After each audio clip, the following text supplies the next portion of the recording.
Hello friends, how are you? I am your friend Gaurav Agrawal. मैं हूं गौरव और आज हमारी फर्स्ट क्लास है जिसके अंदर होगा 75 डेज हार्ड चैलेंज। इसके अंदर मैं आपको जीरो से हीरो लेवल तक लेके जाऊंगा इंग्लिश स्पोकन के अंदर। और जो ये कोर्स है ना 75 days hard spoken English course, जो बिल्कुल आपके लिए एकदम फ्री ऑफ कॉस्ट रहने वाला है। और ये कोर्स है किसके लिए? फ्रेंड्स, ऐसे फ्रेंड जिनको इंग्लिश समझ में तो आती है लेकिन बोलनी नहीं आती, ऐसे फ्रेंड जिनको कुछ भी नहीं आता हो, उनके लिए आज मैं आपका साथी गौरव अग्रवाल लेके आया हूं 75 डेज हार्ड चैलेंज, जिसके अंदर मैं आपको डे 1 से लेके डे 75 तक ऐसी इंग्लिश सिखाऊंगा कि आप लाइफ टाइम याद रखोगे। और यही नहीं कि मैं इस कोर्स के थ्रू आपका टीचर बना के ही जाऊंगा, बस मांग क्या रहा हूं मैं आपसे फ्रेंड्स, सिर्फ आपका डेली का 1 घंटा, जिसमें मैं आपको पर डे यहां पर क्लास कराऊंगा। तो फ्रेंड्स, बात करते हैं कि इसके अंदर आपको 75 डेज हार्ड चैलेंज जिस प्रकार से फेमस है अपने इंडिया के अंदर नहीं वर्ल्ड में, उसी प्रकार से सेम एज इस कोर्स के अंदर आपको मिलने वाला क्या है। तो फर्स्ट ऑफ ऑल कि मैंने कुछ आप लोगों के लिए प्लान्स बनाए हैं, क्योंकि मैं जो भी काम करता हूं ना प्लान्स के बिना नहीं करता। और ये प्लान्स आपके लिए मैंने बड़े सोच समझ के बनाए हैं, जो आपको कहीं ना देखने को मिलेगा। और ये जो कोर्स है ना, मैंने आप लोगों के लिए केवल डिमांड पे ही बनाया है, क्योंकि जहां जहां मैं स्टडी कराता हूं पढ़ाता हूं, वहां पर जो मुझे डिमांड आती है कि Gaurav sir please provide us English spoken course, तो बच्चों ये आप लोगों के लिए फ्री ऑफ कॉस्ट कोर्स लेके आया हूं मैं। और ये आज हमारी पहली क्लास होगी और मुझे वादा है कि आप 75 डेज तक आप मेरे साथ चलोगे और आप मुझे सपोर्ट करोगे, मैं आपको सपोर्ट करूंगा। तो देखिए इसके अंदर आपको क्या मिलेगा। पर डे आपको यहाँ पर हर छोटे से छोटे टॉपिक को एक्सप्लेनेशन कराऊंगा। क्या कराऊंगा? आपको एक्सप्लेन कराऊंगा, आपको हर एक चीज को एक्सप्लेन कराऊंगा। उसके साथ में आपको यहाँ पर आपको फ्री ऑफ कॉस्ट नोट्स भी मिलेंगे, टॉपिक वाइज आपको हमारे टेलीग्राम चैनल पे नोट्स भी प्रोवाइड होंगे। उसके साथ साथ आपको डेली यहाँ पर मैं एक्सरसाइज भी दूंगा, यहाँ पर हम एक्सरसाइज भी करेंगे और उसके साथ साथ हम यहाँ पर आपको डेली HW होमवर्क भी देंगे। तो फ्रेंड्स, आज जो इंग्लिश लैंग्वेज है ना, हमारे वर्ल्ड में सबसे डिमांडिंग लैंग्वेज है। And I think that every person should know English spoken, because the reason is that कि जो कारण क्या है कि अगर आप जॉब लेने जाओगे तब भी इंग्लिश आनी चाहिए। अगर आपके मान लीजिए मैनेजर ने कहा excuse me mister, please attend the meeting with our clients, तो आप क्या करोगे? आपको इंग्लिश नहीं आती तो आपको कहाँ से आप उनको अटेंड कर लोगे? सपोज मान लीजिए आपको इंग्लिश लैंग्वेज नहीं आ रही, इंग्लिश स्पोकन नहीं आ रही है, और आपको आपके एचआर ने कह दिया कि hey you please make a mail और write a mail to our client to that company, तब क्या करोगे आप? तो इसलिए आज मैं आपके साथ हूं यहाँ पर, जहां आपको एक एक चीज बड़ी बारीकी से समझाऊंगा। और जो मैंने प्लान्स करे हैं ना, ये आपके लिए करे हैं। और बस मैं मांग क्या रहा हूं आपसे, आपका डेली का 1 घंटा, बस आप सच्चे दिल से यहाँ पर मेरा सपोर्ट करना। मैं ये सब कुछ जो कोर्स है फ्री ऑफ कॉस्ट है, कुछ नहीं ले रहा मैं आपसे, बस एक छोटी सी रिक्वेस्ट है कि मुझे भी आप लोगों का सपोर्ट चाहिए। आप ज़्यादा से ज़्यादा इस वीडियो को शेयर करना अपने उन फ्रेंड्स को जो फ्री टाइम में बस क्या करते हैं, रील्स को स्क्रॉल करते रहते हैं या ग्रुप्स में भेजते रहते हैं। आज आपका यही वर्क है पहला कि आप इस वीडियो को, इसकी लिंक को आपके हर एक ग्रुप में शेयर करना है, इसको सब्सक्राइब करना है, इसको लाइक करना है, और आपको पर डे अपनी अटेंडेंस भी लगानी है। और वो अटेंडेंस कैसे लगानी है? पर डे आपको कमेंट में आपकी अटेंडेंस हाजिरी लगानी होगी। ये सेम एज एक स्कूल की तरह चलेगा आपका, कि जहां पर डे मैं आपको फिक्स 1 घंटे क्लास दूंगा, जिसमें कि चीज़ को बारीकी से समझाऊंगा।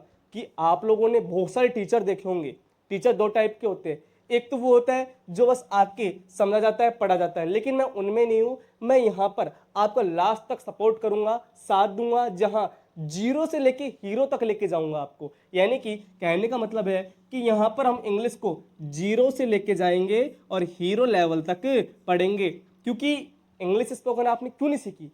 आप में से कुछ ऐसे स्टूडेंट्स होंगे जिन्होंने कोर्स भी किया होगा इंग्लिश स्पोकन का है, लेकिन तब भी आप नहीं सीख पाए।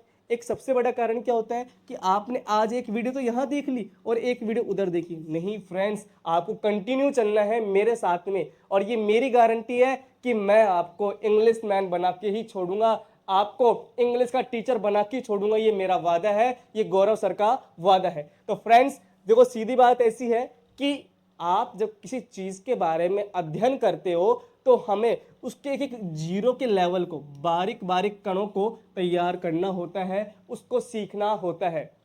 तो यहां पर ये जो कोर्स मैं आप लोगों के लिए 75 डेज का लेके आया हूं, इसके अंदर मैं आपको हर एक टॉपिक को एकदम बारीकी से समझाऊंगा, और ये मेरा वादा है कि इंग्लिश के हर एक स्टेप को सिखाऊंगा, आपको ऐसी चीज सिखाऊंगा जो आपने कभी सोची नहीं होगी। मैं मानता हूं आप में कुछ ऐसे स्टूडेंट होंगे कहोगे सर हमने तो ये ऑलरेडी पढ़ रखा है।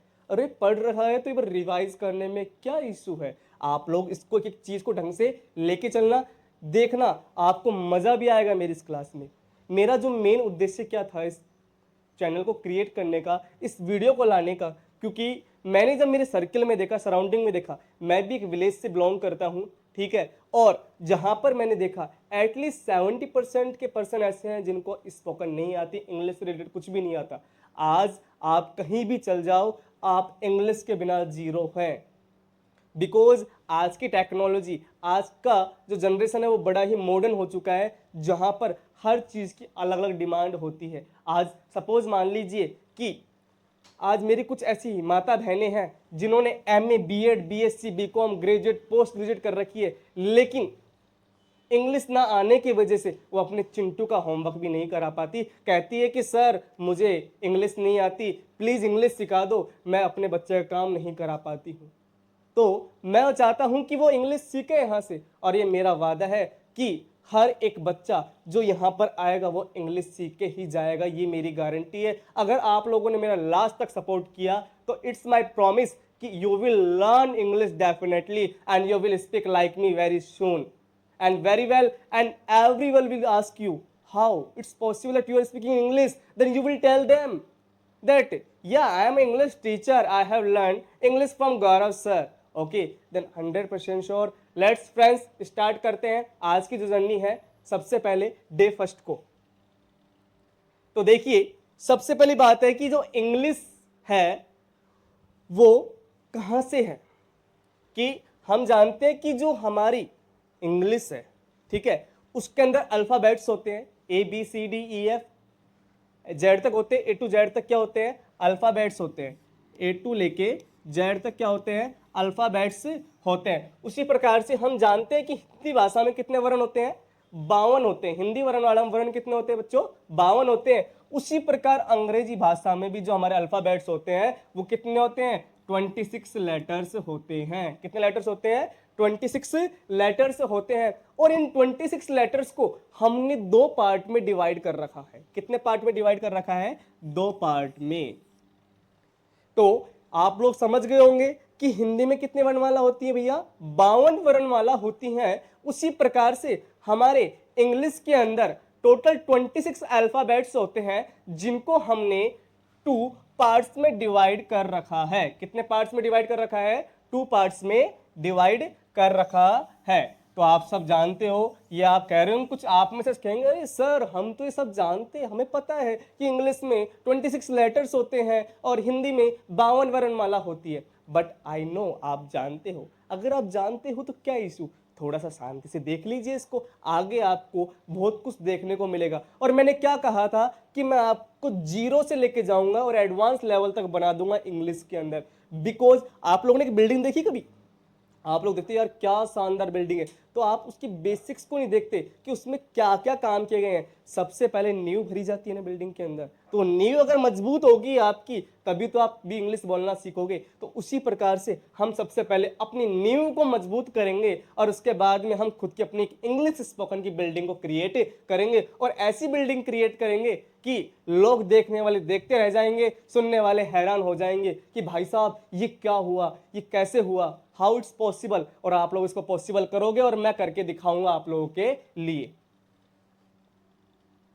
तो देखिए, जो हमारे अल्फाबेट्स हैं वो कौन कौन से होते हैं भैया, 26 अल्फाबेट्स होते हैं। A B C D E F G H I J K L MNOPQRSTUVWXYZ। ये क्या होते हैं भैया? 26 अल्फाबेट्स होते हैं जिनको हमने दो भागों में डिवाइड कर रखा है। कितने पार्ट्स में डिवाइड किया है? दो पार्ट्स में। एक तो होता है वोवल्स, क्या होता है? वोवल्स। और दूसरा होता है कॉन्सोनेंट। पहला कौन सा होता है? वोवल। दूसरा होता है कॉन्सोनेंट, स्वर जिसे हम बोलते हैं हिंदी के अंदर। और कॉन्सोनेंट का मतलब होता है व्यंजन। अब जो ये हमारे वोवल्स होते हैं ना, 5 होते हैं। कितने होते हैं? 5। A E I O U। जो हमारे वोवल्स हैं वो कौन कौन से हैं? A E I O और U। ये क्या है? हमारे 5 वोवल्स हैं। कितने वोवल्स हैं? 5। और जो हमारे कॉन्सोनेंट हैं वो होते हैं 21। लेकिन आप लोगों ने सुना होगा 21, बट मैं आपको एक राज की बात बताता हूं कि जो हमारे व्यंजन, जो कॉन्सोनेंट होते हैं, ये केवल 20 होते हैं। कितने होते हैं? 20। अब कोई गौरव सर क्या मजाक कर रहे हो, आप क्या पढ़ा रहे हो? 20 कॉन्सोनेंट, 21 कॉन्सोनेंट होते हैं। अरे रुको रुको, सब्र खाओ, मैं बताता हूं कि वोवल्स हमारे 5 होते हैं, 20 हमारे कॉन्सोनेंट होते हैं, और 1 हमारा होता है सेमी वोवल। क्या होता है हमारा? Semi vowel. और वो सेमी वोवल कौन सा होता है जानते हो आप लोग? पता है तो कमेंट करके बताना, मुझे पता लगे आप लोगों को पता है या नहीं। जो हमारा सेमी वोवल होता है ना बेटा, वो होता है वाई। क्या होता है? वाई। अब ये सेमी वोवल का मतलब क्या होता है? अब ये सेमी वोवल का मतलब क्या होता है कि बेटा, सेमी वोवल वो होता है जिसके अंदर कभी कभी तो वो कॉन्सोनेंट बन जाता है और कभी कभी वो वोवल बन जाता है, वो सेमी वोवल कहलाता है। और ये वाई ही है जो हमारा कभी तो कॉन्सोनेंट बनता है और कभी क्या बनता है? वोवल बनता है। जैसे फॉर एग्जाम्पल CRY, क्राई। क्या? क्राई। अब यहां पर जो आवाज है वो यहां पर किसकी आ रही है? ई की आवाज आ रही, क्राई है। अब यहां पर ए, जो क्राई, क्या बोल रहे हैं इसको हम? क्राई।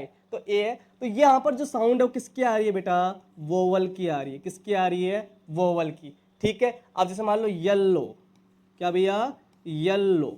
अब येलो में, या फिर जैसे ले लेते हैं यू, क्या लिया हमने? यू। यहां पर वॉइस किसकी आ रही है? यक की। किसकी आ रही है? या यक की आ रही है ना। तो इस प्रकार से ये जो वाई है ये क्या होता है? सेमी वोवल होता है। क्या होता है? Semi vowel. तो मैंने कहा था ना कि आपको यहाँ पर कुछ ऐसी चीजें बताऊंगा, पढ़ाने वाला हूं जो आपको पता नहीं होंगी, जो आप यहाँ सीखोगे।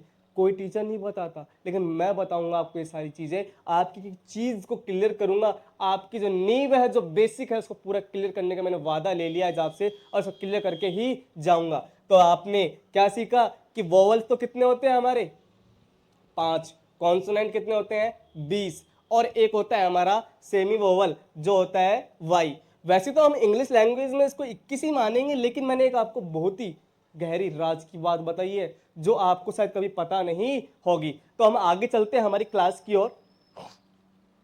तो देखिए, जो हमारी लेटर है ना, इसको हमने दो भागों में डिवाइड किया है। कितने भागों में डिवाइड किया है? दो भागों में। एक तो होता है हमारा रिटन लैंग्वेज और एक होता है हमारा ओरल। रिटन का मतलब होता है लिखित। क्या होता है? लिखित। ओरल का मतलब होता है जिसको हम मुख के द्वारा बोलते हैं, स्पीक करते हैं, वो होता है। तो बेटा लेटर देखो कैपिटल होता है और क्या होता है हमारा? Small letter. आपने बड़ी ABCD, छोटी ABCD पढ़ी है, ABCD, है ना, पढ़ी है ना। तो वो चीज है ये जो आप बचपन से पढ़ते आ रहे होगे, ABCD, वो होती है। तो लेटर्स को हमने दो भागों में बांट रखा है। एक तो होता है हमारा रिटन लैंग्वेज और एक होता है हमारा ओरल लैंग्वेज। तो ओरल लैंग्वेज में कौन से आएंगे बेटा? वोवल्स आ जाएंगे, जो स्वर होते हैं, मैंने आपको बताया। एक होता है हमारा कॉन्सोनेंट, जो BCD से लेके Z तक जाता है, मैंने आपको बताया। वो क्या होता है हमारा? कॉन्सोनेंट होता है, व्यंजन होता है। ठीक है। तो समझ गए इस बात को कि लेटर्स को कितने भागों में बांटा गया है? दो भागों में। पहला कौन सा है? रिटन। दूसरा कौन सा है? ओरल। तो रिटन के अंदर क्या आएगा? कैपिटल और स्मॉल लेटर्स आते हैं, और ओरल के अंदर वोवल्स और कॉन्सोनेंट आते हैं। तो हमने उस टाइम राज की बात जानी थी कि जो कॉन्सोनेंट होते हैं वो सिर्फ केवल 20 ही होते हैं, और एक क्या होता है हमारा? सेमी वोवल होता है। क्या होता है बेटा? सेमी वोवल होता है, जो कौन है? वाई है। कौन है? वाई।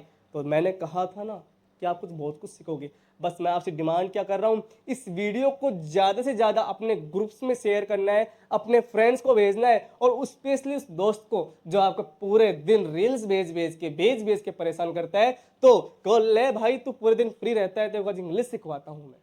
और ये मैंने आपसे प्रॉमिस किया है कि टिल 75 डेज तक मैं आपको इंग्लिश सिखा के ही छोड़ूंगा, ये मेरा वादा है।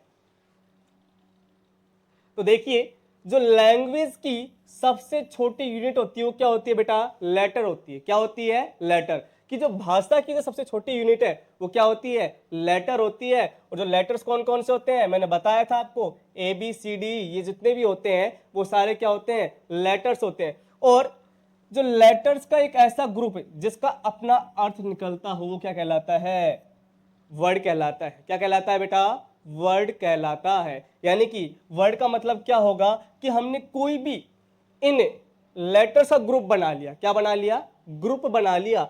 उससे हम क्या बनाएंगे, एक वर्ड बनाएंगे, और वो वर्ड का अगर मीनिंग निकलती हो, क्या निकलती हो बेटा, मीनिंग निकलती हो, क्या निकलती हो, मीनिंग निकलती हो, तो वो मीनिंग ही क्या कहलाती है बेटा, लेटर, सॉरी वर्ड कहलाती है। क्या कहलाती है, वर्ड। जैसे BAD बैड, बैड यानी बुरा, CAT कैट, कैट यानी बिल्ली। तो हमने यहाँ पर वर्ड्स को लिए, लेटर्स को लिए, लेटर्स से वर्ड बनाए, उनका क्या निकला यहाँ पर, अर्थ निकला। क्या निकला यहाँ पर, अर्थ। और वही क्या कहलाती है, वर्ड्स कहलाती है। और उसी प्रकार से देखिए, अंग्रेजी में उपयोग होने वाले सारे शब्दों को 8 वर्गों में बांटा गया है, जिसे हम पार्ट ऑफ स्पीच कहते हैं, जिन्हें मैं एक एक चीज सिखाऊंगा। आप लोगों ने टेंस भी पढ़ लिए होंगे, एक्टिव पैसिव पढ़ लिए होंगे, डायरेक्ट इनडायरेक्ट पढ़ लिए होंगे, वो भी सिखाऊंगा। लेकिन तब भी आप इंग्लिश नहीं सीखे थे ना। लेकिन ये मेरा वादा है कि आपको हर एक चीज सिखाऊंगा, क्योंकि बेटा उन चीजों से केवल स्पोकन नहीं सीखी जाती, टेंस पढ़ने से ही केवल स्पोकन नहीं सीखी जाती। मैं एक एक चीज को आपके लिए लेके आया हूं, और ये मेरा वादा है कि आपको इंग्लिश स्पोकन बोलना सिखाऊंगा। केवल बोलना ही नहीं, उसका टीचर, उसका प्रोफेसर बना के ही छोड़ूंगा। ये गौरव अग्रवाल का वादा है, ये ध्यान दे लेना आप। तो बेटा ये जो पार्ट ऑफ स्पीच है वो कौन कौन से होते हैं, noun, pronoun, adjective, verb, adverb, preposition, conjunction, interjection. ठीक है बेटा। तो मैंने आपको बताया कि कितने होते हैं बेटा, पार्ट ऑफ स्पीच 8 हैं। कितने हैं, 8 पार्ट ऑफ स्पीच होते हैं। इनके बारे में भी हम आगे अध्ययन करेंगे, पढ़ेंगे। ठीक है। अब सेंटेंस जो वर्ड का एक ऐसा ग्रुप होता है जिसको कोई अर्थ होता है, वो क्या कहलाता है, सेंटेंस कहलाता है। कि बेटा सबसे पहले हमने क्या कहा था कि लेटर्स का ग्रुप क्या कहलाएगा, वर्ड कहलाएगा। देखो सबसे पहले मान लो आपने लेटर सीख लिए। क्या सीख लिए बेटा, लेटर सीख लिए। अब वो लेटर सीखने के बाद में आपने क्या सीखा बेटा, वर्ड सीखा। क्या सीखा, वर्ड। और उस वर्ड से आप सीखोगे क्या, सेंटेंस। क्या सीखोगे बेटा, सेंटेंस। यानी कि जो भी वाक्य है वो सीखोगे। और उस सेंटेंस से जब सेंटेंस को सीख जाओगे तब आप सीखोगे स्पीच या फिर कोई भी पैराग्राफ, स्पीच या फिर कोई भी पैराग्राफ। अब आप कहो कि सर मुझे लेटर आते हैं, तो कोई नहीं, मेरी गारंटी है आपको वर्ड सिखाऊंगा। अगर आपको वर्ड आते हैं तो मैं सेंटेंस सिखाऊंगा, और सेंटेंस आते हैं स्पीच या पैराग्राफ। और इन सब चीज़ों को मिलकर क्या बनती है बेटा, इंग्लिश स्पोकन बनती है। क्या बनती है बेटा, इंग्लिश स्पोकन। और इन चीज़ों से ही मैं आज आपको इंग्लिश बोलना सिखाऊंगा, ये आपके गौरव सर का वादा है। तो सेंटेंस क्या होता है, groups of word that make a complete sense is called sentence. कि शब्दों का समूह, वह शब्दों का समूह जो एक क्या बनाता हो, अर्थ प्रकट करता हो, बनाता हो, वो क्या कहलाता है, सेंटेंस कहलाता है। आप बेचिंता रहिए कि सर नोट्स, आपको नोट्स हमारे टेलीग्राम चैनल पे प्रोवाइड हो जाएंगे। आपको इस चीज़ की कोई दिक्कत लेने की जरूरत नहीं है, टेंशन लेने की जरूरत नहीं है। आप सिर्फ क्या करना है आपको, पर डे इस क्लास में सिर्फ स्क्रीन पे देखना है, इसको समझना है, और एक टॉपिक को ढंग से अपने माइंड में फिट करना है। आपको जरूरी नहीं है कि सर स्क्रीनशॉट ले लें इनके नोट्स के, तो ऐसी कोई दिक्कत नहीं है। आपको इन सबके नोट्स हमारे टेलीग्राम चैनल पे मिल जाएंगे। तो देखो सेंटेंस क्या है, यू आर माई फ्रेंड, तुम मेरे मित्र हो। He is not at home, वह घर पे नहीं है, वह घर पे नहीं है।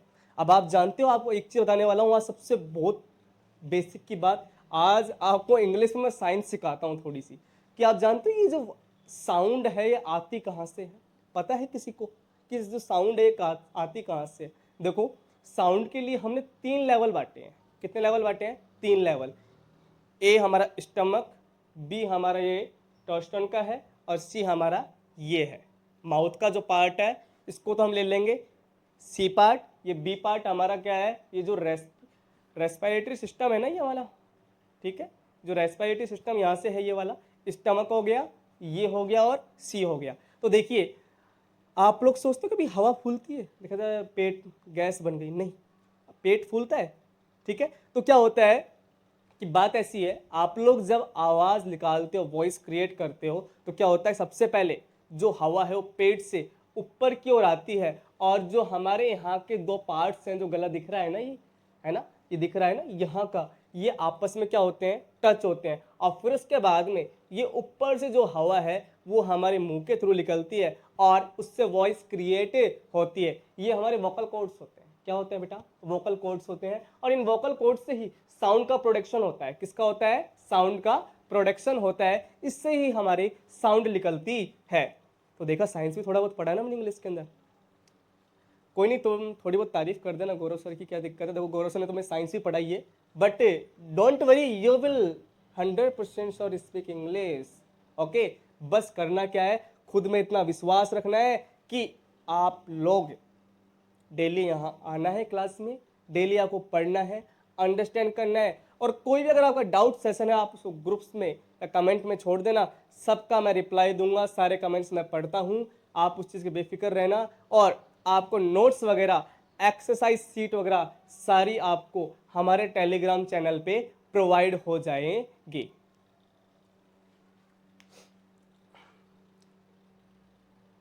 तो देखिए, कोई भी सेंटेंस मुख्यतः 3 भागों से मिलकर बनता है। जो सेंटेंस होता है ना, वो 3 भाग से बनता है, सब्जेक्ट, वर्ब, ऑब्जेक्ट। आप लोगों ने शायद टेंस पढ़े होंगे, तो उसमें भी आपने पढ़ा होगा सब्जेक्ट, वर्ब और ऑब्जेक्ट। अब ये सब्जेक्ट, वर्ब, ऑब्जेक्ट क्या होता है? देखिए, सब्जेक्ट होता है कर्ता। क्या होता है भैया?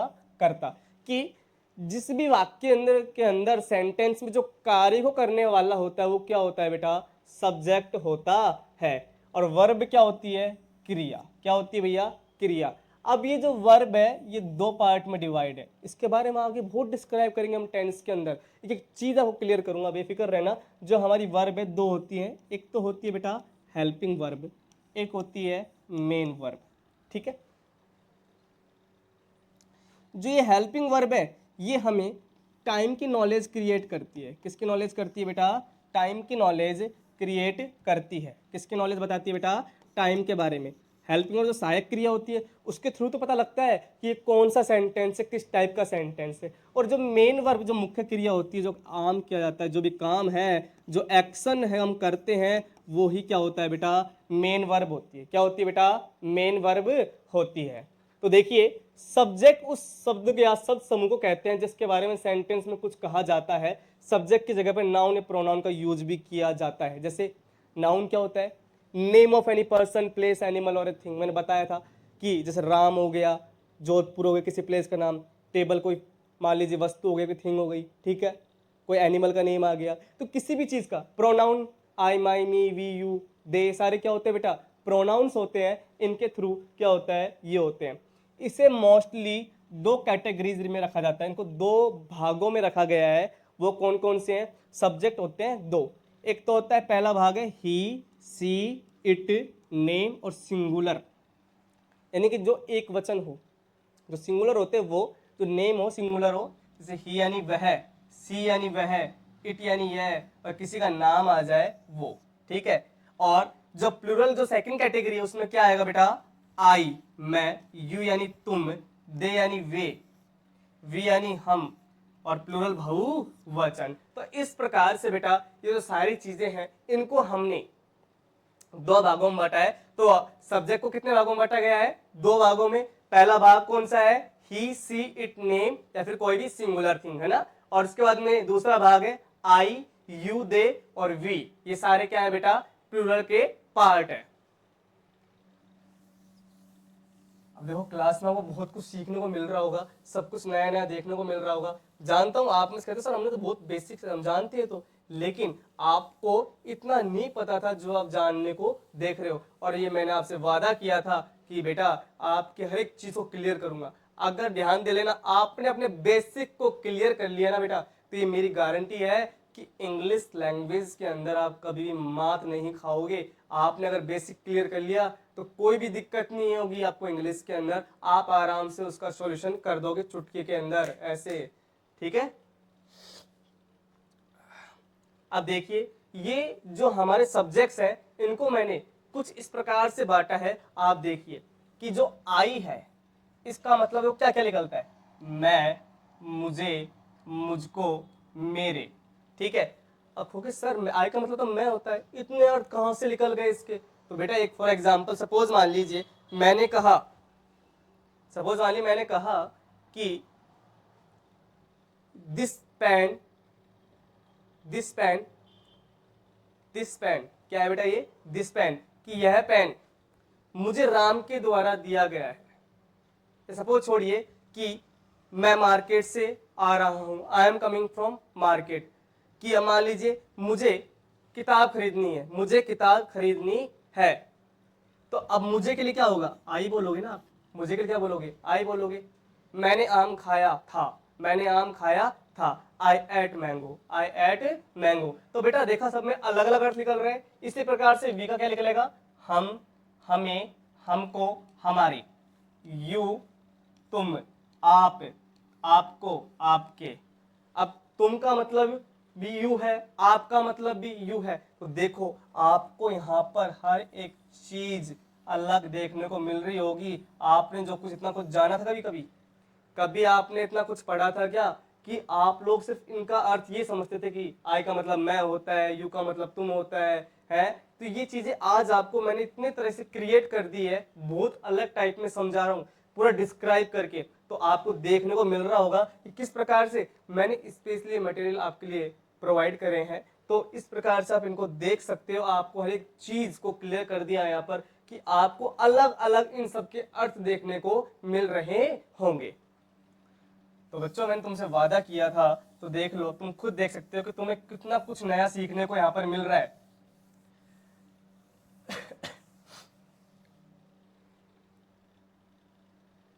तो अब आप लोगों ने सबसे पहले बेसिक तो इंग्लिश का जान लिया है, इंग्लिश का बेसिक जान लिया है। अब इस इंग्लिश के बेसिक को आपने जान लिया है, तो आज आपके लिए कुछ मैं होमवर्क दे रहा हूं लर्निंग के लिए, बेसिक के लिए, जो आपको अंग्रेजी में जिसे बोलते हैं शिष्टाचार करना। ठीक है, अंग्रेजी में क्या शिष्टाचार करना है, कि हम जिसके बारे में कि अंग्रेजी में किस प्रकार शिष्टाचार किया जाए लोगों से, किस प्रकार से। आपको ये वर्ड्स याद रखने हैं, बिल्कुल काम आएंगे। आज आपका पहला वर्क है कि जैसे प्लीज का मतलब होता है कृपया, please give me a pen, please give me a pen.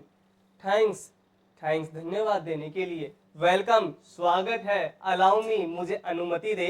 Excuse me, excuse me इसका मतलब क्या होता है, क्षमा करें या फिर माफ करें। कि कई बार आपको सुनता नहीं है तो आप बोलते हो ना sir excuse me, pardon please, बोलते हो ना, सॉरी माफ करना।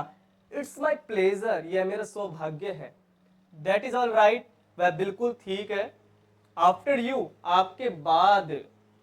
पार्डन यानी कि मैं बता जब आपको सुनता नहीं कोई बार कुछ, तो आप टीचर को कह सकते हैं excuse me sir, pardon please, please help, कृपया मदद करें। जस्ट लिसन, जरा सुनो। वॉक केयरफुली, ध्यान से चलो। टेक केयर, अपना ख्याल रखना। तो ये वर्ड्स आपको याद रखने हैं और देखना किस प्रकार से आपका इंप्रेशन बढ़ता है। ये मेरी गारंटी है, आप पर डे में आप कुछ ना कुछ वर्ड्स दूंगा याद करने के लिए, आपको उनको याद करना है और लाइफ टाइम कह रहे हो आप मेरे को याद रखोगे कि गौरव सर से हमने क्लास ली थी और आज उनकी वजह से हम क्लास में इस प्रकार से या किसी सोसाइटी में या कहीं भी बिना दिक्कत के with a confidence level we are speaking English. और इतना कॉन्फिडेंस लेवल आप लोगों का ग्रो हो जाएगा कि आप लोग खुद पे बिलीव नहीं करोगे कि मैं ही हूं क्या। आप आज खुद को देख लो और आफ्टर 75 डेज के खुद को देखना कि आप किस प्रकार से इंग्लिश बोलते हो। तो ये हमारे जितने भी थे अंग्रेजी में क्या थे बेटा, शिष्टाचार के वर्ड्स थे, आपको याद करना है। मैंने शुरुआत की क्लास में क्या कहा था कि मैं आपको डेली कुछ ना कुछ वर्क दूंगा और साथ में एक्सरसाइज भी कराऊंगा और घर के लिए SW जरूर दूंगा आप लोगों को जो करना है।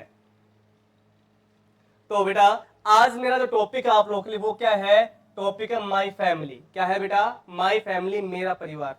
अब आप देखिए मैंने कुछ आपके लिए पॉइंट्स को है वो यहाँ पर लेके आया हूँ। जो सारे पॉइंट्स है मैंने आपके लिए स्पेशली सोचे हैं। बेटा यहाँ पर मेरा होमवर्क देने का उद्देश्य अगर होता तो मैं सिर्फ आपको टॉपिक दे देता कि बेटा आज आपको होमवर्क है माय फैमिली, लेकिन नहीं, मैंने जो आपके टॉपिक्स को इस तरह क्रिएट किया है कि आपको थोड़ा सा जोर देना पड़े अपने मस्तिष्क पे, आप उसके बारे में सोचिए, उस चीज को करें, ताकि जिससे कुछ ना कुछ आपको अच्छी नॉलेज और मिले। कि जैसे फैक्ट अबाउट योर फैमिली, कि आपने फैमिली के बारे में जो कुछ फैक्ट्स हैं उनके बारे में। Detail of your family relationship, आपके परिवार में जो भी रिलेशनशिप संबंध है उनके बारे में आप डिटेल्स में बताएं। फैमिली एक्टिविटीज एंड सेलिब्रेशन, कि आपके फैमिली में जितने भी सेलिब्रेशन किए जाते हैं, एक्टिविटीज की जाती है, उनके बारे में आप बताइए। A family member you admire, कि जिस फैमिली मेंबर को आप बहुत ज्यादा पसंद करते हो, जो आप जिससे आपको ज्यादा चाहत हो, उसके लिए। चेंजेस इन फैमिली रोल, अब फैमिली में चेंजेस के रोल्स होते हैं ना, कि मान लीजिए अगर शादी हो जाती है उसके बाद में आपके रोल्स अलग हो जाते हैं। बचपन में अलग रोल थे, फिर उसके बाद में आप थोड़े से बड़े हुए तब अलग रोल हो गए, तो उसके बारे में आपको क्या करना है, यहाँ पर डिस्क्राइब करना है। फिर द जनरेशन गैप, फिर उसके बाद में जो पीढ़ियों में जो अंतर आता है, जनरेशन जो एक के बाद एक नई जनरेशन आती है ना, उसके बारे में। और जो पेरेंटल रेस्पॉन्सिबिलिटी होती है, कि एक प्रकार से जो माता पिता की जो रेस्पॉन्सिबिलिटी होती है वो उसके बारे में बताओगे। और the future of the family, जो फैमिली का जो फ्यूचर है, जो भविष्य, उसके बारे में बताओगे कि किस प्रकार से आगे हमारे ये सीन चलने वाले हैं। तो ये आपका आज का वर्क है। तो मैंने कुछ लिखा है, उसको आप देखना कि my family is a big joint family, however a happy family. My whole family live in Indore. My family includes various members like grandparents, parents, brother, sister, uncle, aunt and cousin. My joint family contains three big nuclear family in which a common grandparents and three parents with their many children. There are many advantages and disadvantages of the joint family which I have mentioned below. Here are some advantages of the joint family. It provides a better pattern of living which are highly contribute to the proper growth. The joint family follow principle of equitable economy and teaches quality discipline to respect and share the burden of the other members. Members of a joint family have the understanding of mutual adjustment in a big joint family. Children get a happy environment and same as group friends forever. Thus, the new generation of the family goes better in the study, sports, and other activities without any hesitation. तो देखिए बेटा, यहाँ पर मैंने खुद का work complete किया है। इसी प्रकार से आपको अपना वर्क कंप्लीट करना है, चाहे आप इसको गलत करो, कोई दिक्कत नहीं है। कहोगे सर हमें तो आता ही नहीं है, अरे कोई दिक्कत नहीं है, गलती करोगे तभी तो सीखोगे ना।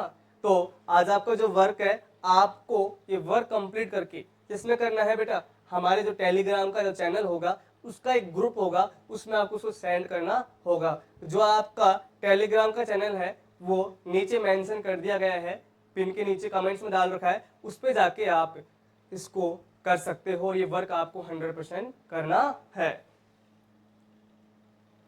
देखिए आगे, children developing in a joint family develop the feeling of camaraderie means become more sociable and free from any discrimination. Member of the joint family become responsible and disciplined and everyone follow the order of the head of the family. There are some disadvantages to the joint family. Sometimes because of the lack of proper rules in the joint family, some members live as parasites and become habitual or feeding on others' income. They start exploiting other good and innocent member of the family. There is a big chance of separation in the joint family because of an imbalance of feelings of generosity, brotherly love and feeling of oneness. तो बेटा यहाँ पर आपने कुछ अलग अलग words पढ़े हैं, बहुत सारे नए वर्ड्स सुनने को मिले होंगे आपको, तो इनसे आप इंग्लिश सीखोगे। आपको डेली कुछ ना कुछ नया टॉपिक सीखने को यहाँ मिलेगा, जिससे आपको आपके लैंग्वेज के अंदर बहुत सारा इम्पैक्ट पड़ेगा, बहुत सारा प्रभाव पड़ेगा। आप अपने इंग्लिश लैंग्वेज में बहुत सारा सुधार लेके आओगे। जब डेली आपको नया नया टॉपिक यहाँ पर सीखने को मिलेगा तो इससे आपको बड़ा ही क्या होगा बेटा, हेल्प मिलने वाली है। तो देखिए मैंने कहा था कि आज की क्लास तो हमारी केवल यहाँ तक ही रहेगी और कल से हम डेली एक टॉपिक आगे से क्रिएट करेंगे, जिसमें हम टेंस भी पढ़ेंगे, डायरेक्ट इनडायरेक्ट पढ़ेंगे, एक्टिव पैसिव पढ़ेंगे और बहुत सारे रूल्स एंड रेगुलेशन पढ़ेंगे, जिसके थ्रू आप अपना ये कर सकते हैं। और ये मेरा वादा है कि आपको मैं इंग्लिश सिखा के ही छोड़ूंगा, लेकिन आपको भी एक प्रॉमिस करना होगा कि टिल लास्ट डे तक आप मेरा साथ दोगे, इस प्रकार से बरकरार रखोगे। तो थैंक यू, जय हिंद, जय भारत। और सभी बच्चों को यही बस मेरा है कि आप अपने परिवार के साथ में खुशी खुशी रहें। Thank you.